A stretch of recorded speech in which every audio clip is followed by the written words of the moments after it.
Quelles sont tes racines et tes fondations? Euh, Mes racines. Alors, si on peut parler de mes racines, eh ben, elles sont pas françaises. Si on parle moi, j'ai des parents qui ont immigré en 1963, qui étaient tous les deux issus, enfin, ils étaient espagnols en fait. Mon papa a été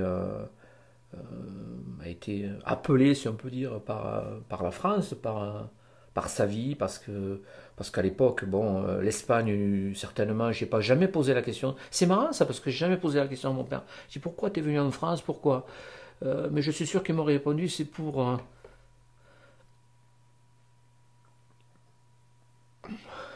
mes enfants. Je pense que c'est pour essayer de leur donner un monde meilleur. Et c'est vrai que les racines, comment dire, elles sont importantes parce que quand on sait d'où on vient, on sait où on va, quoi. Et mes parents, pour s'intégrer, pour pouvoir faire partie de cette société qui était différente de la société dans laquelle ils avaient grandi, l'Espagne, il a fallu qu'ils fassent de gros efforts. De gros efforts pour s'intégrer. Moi, je me rappelle que ma maman me disait, tu te rends compte, on est arrivé, on avait 25, 26 ans, on est allé retourner à l'école avec ton père pour aller apprendre le français. Mais ça faisait partie des efforts pour pouvoir si tu veux, intégrer et vivre en France, en toute harmonie avec les autres Français, quoi. Donc voilà. Donc ça, c'est les racines. Les racines, elles sont ce qu'elles sont. Moi, je vais de temps en temps, quand je peux, enfin, j'y vais pas du tout. Enfin, j'y allais quand j'étais un peu plus jeune, mais là, je vais plus du tout. Elles sont importantes. Il faut de nouveau aller vers ces racines. Si c'est pas vers les personnes, vers les lieux. Parce qu'il faut, je répète, quand on sait d'où on vient, on sait où on va, quoi. Et de temps en temps, je peux appeler des parents, de la famille que j'ai encore là-bas en Espagne, et avec qui je parle, même que ne serait-ce une dizaine de minutes avec eux au téléphone. Ça te, quelque part, ça te ressource. C'est marrant, hein, ça te dit, voilà d'où je viens, voilà avec qui je partage les racines, mon sang et compagnie. Qu'est-ce que tu peux me dire de tes parents? Mes parents, ben, j'en ai parlé tout à l'heure, hein, mon père et ma mère sont arrivés en 63 en France. Euh, Ce sont des gens courageux, hein. Ce sont des gens courageux. Ils ont quitté leur pays, leur famille, leur culture. Ils sont allés un peu vers l'inconnu, parce que même s'il y avait des gens sur place, comme mon oncle qui les a accueillis, qui les a logés un moment et compagnie, ils sont arrivés, ils avaient une malle, hein, avec une paire de draps dedans. Puis c'est tout, quoi. Et puis tout leur courage, quoi.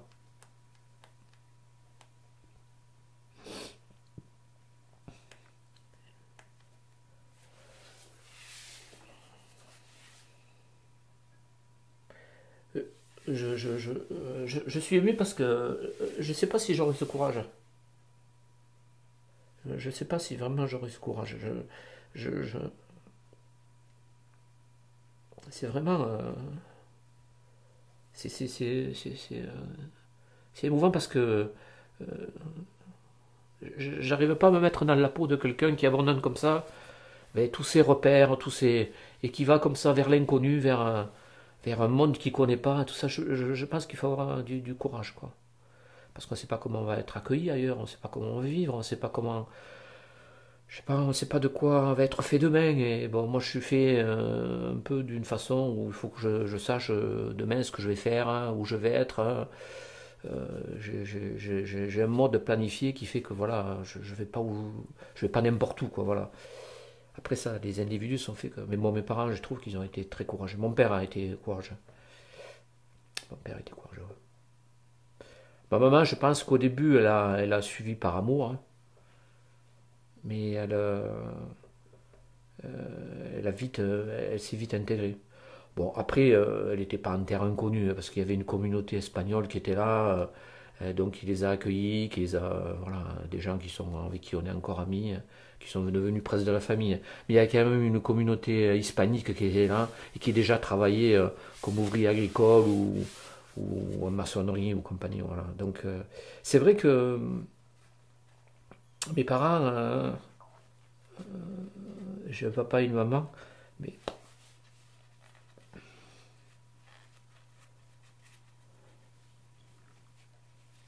et ouais. C'est des gens qui sont formidables, quoi. Voilà. J'ai du mal à en parler parce que ça me remémore ma mère, comment elle était, comment... Et bon, voilà, elle est plus là, et c'est vrai que c'est dur. C'est vrai que c'est dur, hein. Maman, elle est plus là. Quand on l'a, qu'elle est là, on se rend pas compte à quel point on peut l'aimer, mais bon, quand elle est plus là après, quand elle est plus là, c'est difficile, hein. Mais bon, c'est comme ça, c'est la vie. Qu'est-ce que tu as appris d'eux? La valeur travail. J'ai appris de la valeur travail, le respect de l'autre, hein,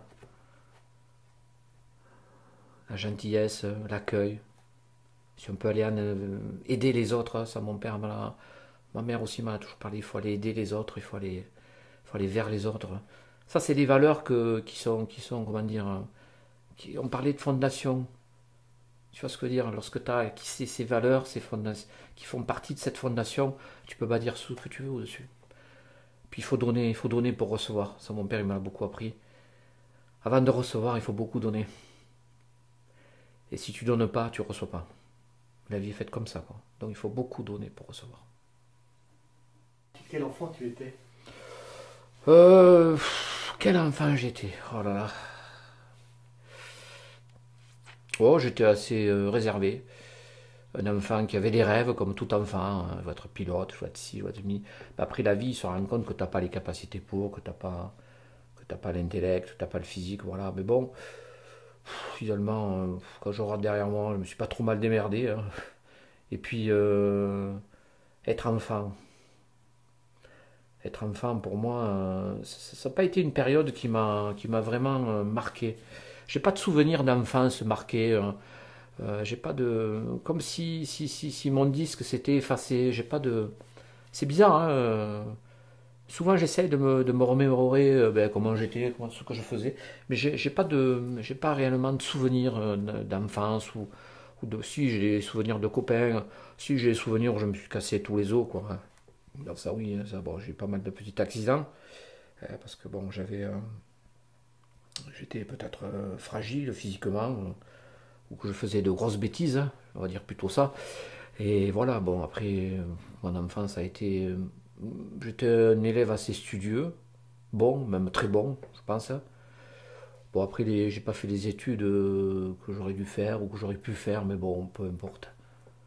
Ça m'a pas servi à grand chose d'aller très très loin dans la vie, puisque finalement, je me suis retrouvé dans un métier ben, qui est dans la vigne quelque part et qui comment dire, c'est quelque chose qui fait partie du territoire, quoi, voilà. Et j'aurais pu pas être astronaute à Metz, quoi, voilà, je dis n'importe quoi, voilà. C'est ce que je veux dire. Donc je pouvais être que dans les milieux de la conchiculture, de la vigne, du tourisme ou du service. Donc voilà, j'ai allié les deux, le service et la vigne, quoi, voilà. Non, je pense que l'enfant qui s'est construit, l'enfant que j'étais, s'est construit petit à petit dans cet environnement, dans cette culture méditerranéenne et qui aboutit aujourd'hui à cet adulte que je suis, hein, qui, je pense, est en adéquation avec son territoire, avec le métier qu'il fait. Voilà, c'est tout, aussi simple que ça, hein. Voilà, on va pas. Quels étaient tes rapports avec ta fratrie? Avec ma fratrie, euh, avec mon frère, j'ai encore une fois, j'ai de la chance, hein. J'ai un frère qui est. C'est depuis peu que je me suis rendu compte de ça. Parce que, bon, quand tu es adulte, tu as un peu plus d'expérience. J'ai un frère formidable. Franchement, il, il est souriant, il est déconneur, euh, il a construit sa petite famille. J'ai des nièces formidables. J'ai deux nièces formidables. Il a une femme formidable. Lui, pareil, il s'est construit dans ce territoire où il est né, où il a grandi, et il a trouvé sa place. Et il est bien, hein, il est bien avec tout le monde. Vraiment, j'ai un frère formidable, formidable, formidable. Et Yannick, c'est quelqu'un à qui je tiens, avec qui j'ai beaucoup d'affinités. On s'appelle de temps en temps. Quand je vois qu'il m'appelle pas, je l'appelle. Et vice versa. Voilà. Donc je vois pas trop. Il est pas très loin. Il est à Cornonterral. Hein. Bon, c'est quand même au nord. Hein. C'est quand même loin. C'est au nord de Metz. Hein. Il faut y aller là-bas. Non, enfin, pour plaisanter. Voilà. Alors ma sœur, c'est un peu plus difficile. Ma sœur, ça a toujours été un peu plus difficile parce que bon, euh, ma sœur, je l'aime parce que c'est ma sœur, parce qu'elle est, parce que c'est ma sœur, parce elle est vraiment, elle est ce que je peux, comment dire, ce que je peux souhaiter à tout frère, quoi. Elle est formidable. Mais elle s'est déracinée, donc elle est partie en Bretagne, vivre avec un Breton. D'ailleurs, ça se termine mal puisqu'ils divorcent là, ou ils ont divorcé. Et c'est vrai que j'ai pas ce lien comme je peux avoir avec, avec Yannick. Est-ce que l'éloignement éloigne les cœurs? Je sais pas. Des fois, je me pose la question. Mais bon, moi, je souhaiterais qu'elle revienne. Hein. Elle aurait sa place ici. Hein. Elle aurait sa place. Mais bon, je sais pas si c'est dans ses objectifs. Je sais pas. Je sais pas. Mais bon, elle a été gravement malade. Même si je lui ai pas montré, j'étais très très inquiet pour elle. Parce que c'est ma sœur et que je l'aime, quoi. Et quand vous étiez petit. Ah, avec Dominique, ben, on a des photos de tous les deux, là, on se donne la main comme ça, comme un petit couple, là, on n'est pas plus haut que trois pommes, là. Non, Dominique, c'était une fille formidable. Avec Dominique, on n'a pas eu de soucis. Avec Yannick, ça a été plus difficile, parce qu'Yannick était très, très turbulent. Ce qui est comment dire, paradoxal, c'est que Yannick était très turbulent et est devenu très calme, très posé, comment te dire, très certaines formes de nonchalance, donc voilà, de quelqu'un qui est là, qui avant de faire un pas, et moi qui étais le contraire, qui était très calme. Aujourd'hui, je suis devenu beaucoup plus quelque part turbulent que lui, quoi. C'est fou comme les années peuvent transformer quelqu'un. Et Dominique, elle, non, elle a toujours été assez cool avec ses frères, assez bien, voilà. Non, ça vient de l'éducation de nos parents. Hein. Nos parents, ma maman, je me rappelle, elle aimait pas qu'on se dispute, elle aimait pas qu'on se chamaille,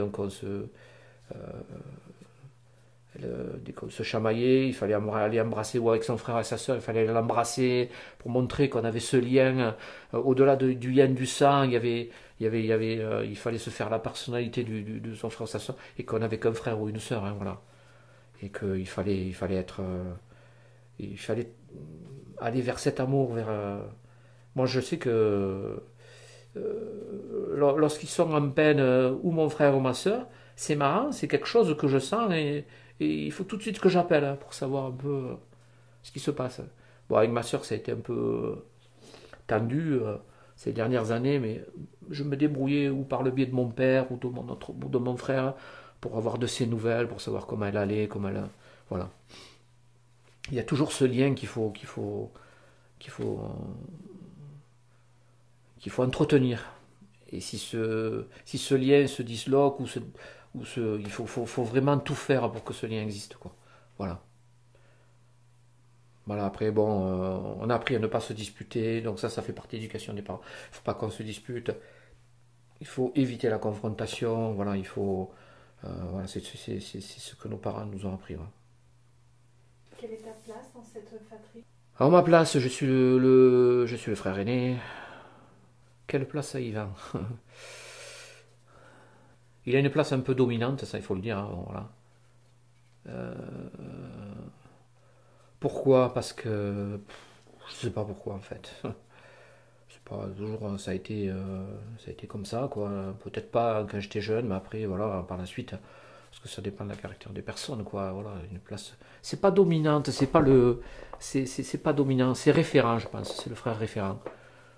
c'est pas le bon mot dominant.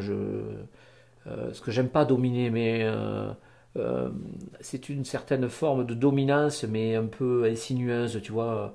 On fait, on peut être un référent et un dominant grâce à ses actions, à ses valeurs.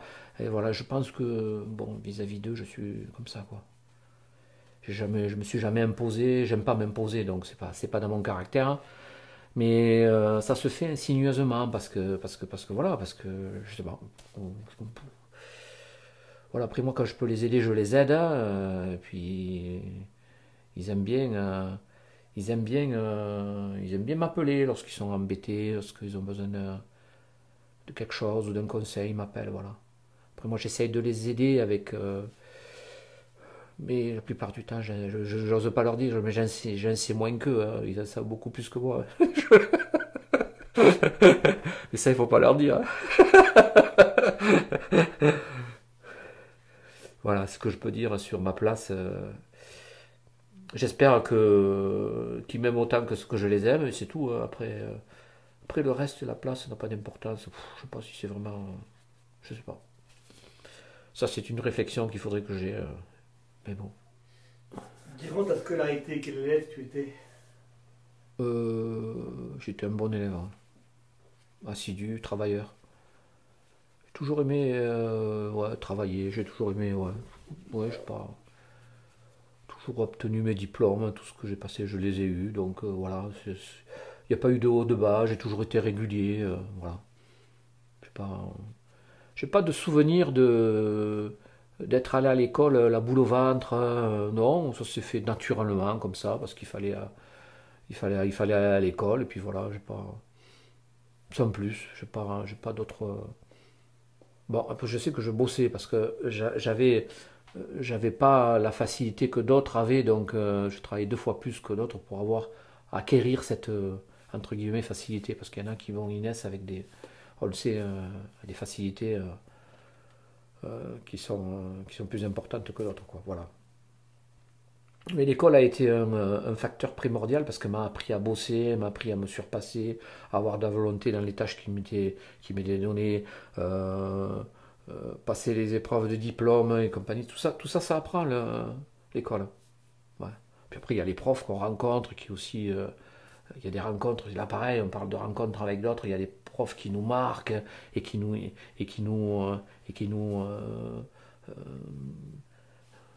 incitent comme ça à travailler, à nous surpasser et compagnie. C'est des rencontres avec les gens, hein, toujours pareil. On en revient aux mêmes choses. Les rencontres, et lorsqu'on a la chance de rencontrer de grandes personnes, on a une grande réussite personnelle, quoi. Voilà. Et l'école en fait partie, hein. Mais bon, dans la vie d'un homme, une femme, pour évoluer en bien, il faut rencontrer de belles et bonnes personnes. Alors je ne sais pas si c'est de la chance ou de la chance, je sais peut-être, mais lorsqu'on rencontre de belles personnes, c'est bon pour nous. C'est très très bon pour nous. Voilà.